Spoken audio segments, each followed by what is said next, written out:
Logo కూడా కనిపిస్తోంది. బహుశా రెండో ప్రాజెక్ట్ టైంకి అది యాడ్ చేశారేమో. ఉండొచ్చు. ఇక సౌకర్యాల విషయానికి వస్తే నేచర్స్ వాక్ బ్రోషర్ లో చాలా క్లియర్ గా లిస్ట్ చేశారు. ఏమేమున్నాయి?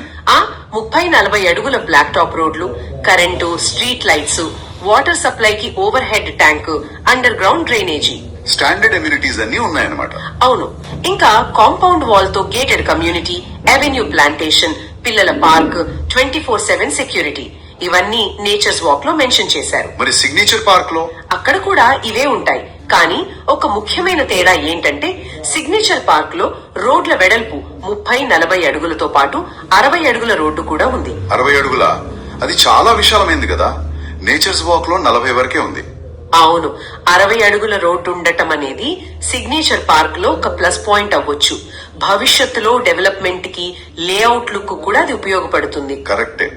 కొన్నిసార్లు మెయిన్ రోడ్లు వెడల్పుగా ఉంటే దాని విలువే వేరుగా ఉంటుంది. మరి ప్లాట్ల ఫేసింగ్ లాంటివి? 2 లేఅవుట్లలోనూ తూర్పు పడమర ఫేసింగ్ ప్లాట్లున్నట్టు లెజెండ్ లో ఉంది. అలాగే